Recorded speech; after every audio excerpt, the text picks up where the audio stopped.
Seguimos en temas relacionados con lo electoral y me da mucho gusto saludar a Diana Rabel, consejera electoral del Instituto Nacional Electoral. Vamos a platicar con ella sobre todo lo ocurrido ayer en la sesión de consejo del INE. Estimada consejera, me da mucho gusto saludarla. Bienvenida al Heraldo Televisión. Muy buenas tardes. Buenas tardes, Jesús Martín. Un gusto estar contigo y con tu audiencia.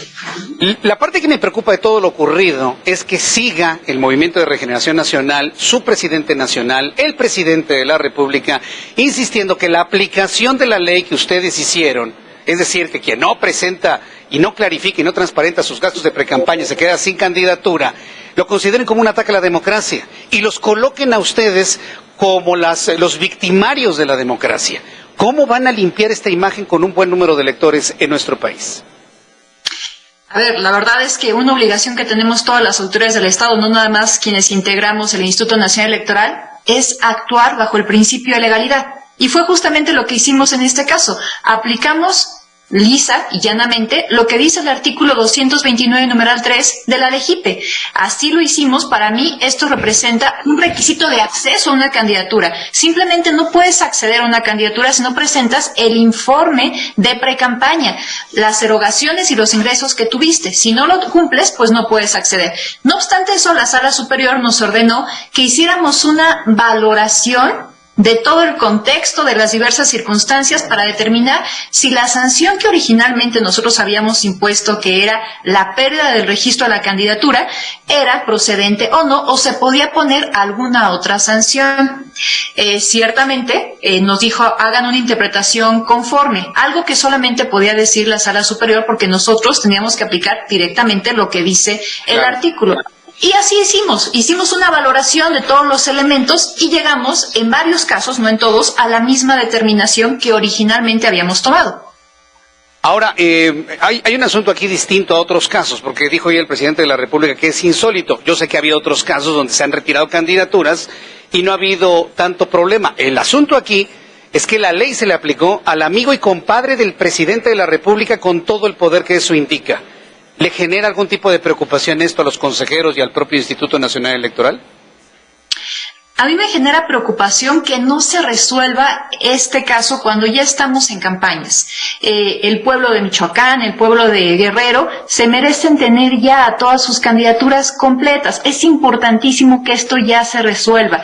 Es predecible que esto volverá al Tribunal Electoral, el Poder Judicial de la Federación, y quizá el llamado sería para que se resuelva con la mayor expeditez posible, para que ya tengamos certeza con relación a las candidaturas en estas entidades federativas y que ya no se devuelva al Instituto Nacional Electoral, en su caso la determinación que se tome en plenitud de jurisdicción para que podamos seguir avanzando porque ya estamos en campañas. El último comentario que hizo el presidente del Tribunal Electoral del Poder Judicial de la Federación y el regreso de esta decisión al Instituto Nacional Electoral mostraron nuevamente a la opinión pública ese choque de trenes y esas discusiones y falta de coincidencia que hay entre el Instituto y el Tribunal Electoral del Poder Judicial de la Federación. ¿A dónde ve usted que pueda llegar este conflicto? Porque es un conflicto evidente, clarísimo, se ve a todas luces cuando dice el presidente del tribunal es que no se les dio el derecho de audiencia. Y ayer el consejero presidente dice, claro que se les dio el derecho de audiencia. Esto lo vemos los votantes, la ciudadanía. ¿Cómo se va a clarificar esta situación que viven estas dos entidades, tribunal e instituto? Primero hay que decir que la postura del presidente del tribunal fue una postura minoritaria, no fue una postura que tuvieran el resto de las y los magistrados. Y él está siendo consistente en sus declaraciones con la percepción que tiene respecto a este asunto. Segundo, se nos devolvió, reconociendo la Sala Superior, que lo que habíamos dicho originalmente en el INE respecto a que las personas habían sido omisos en presentar el informe de precampaña y que además de todo, sí habían sido precandidatos y por lo tanto, aún y suponiendo que no hubieran hecho ningún acto de precampaña, tenían la obligación de presentar al INE un informe en ceros. Todo eso lo reconoció. Lo único que dijo la Sala Superior por mayoría de votos fue, revisen si la sanción que ustedes pusieron es la idónea o no. Entonces, yo lo advierto como una cuestión de interpretación normal, no solamente entre una autoridad que determina algo y otra que es revisora, sino en cualquier órgano colegiado. Nosotros en el INE tuvimos distintas posturas y las tienen también allá en la Sala Superior. Pues esto es muy interesante porque esta explicación que usted nos está dando quita la percepción de un conflicto y una falta de acuerdos entre el tribunal y el instituto. Los afectados, vamos a decirlo así, por la pérdida de su candidatura van a volver a ir al Tribunal Electoral del Poder Judicial de la Federación.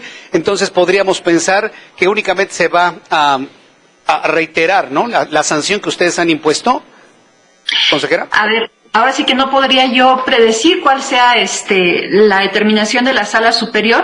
A mí me parece que sí, eso debería de ser, porque yo estoy convencida, desde luego, que acatamos cada uno de los elementos que nos dijo de la Sala Superior que teníamos que revisar. Nos dijo, revisa 7 elementos para determinar cuál es la sanción que le corresponde a estas personas. Y así lo hicimos. Muy bien, pues consejera, yo le agradezco mucho que nos haya explicado esto. Fue una sesión intensa ayer, llevamos minuto a minuto todo lo que decían y comentaban. Muchas gracias por este tiempo para el auditorio del Heraldo Noticias. Gracias a ti, Jesús Martín. Gracias, que le vaya muy bien, hasta pronto. Es la consejera Diana Rabel, consejera del Instituto Nacional Electoral. Una jornada muy intensa.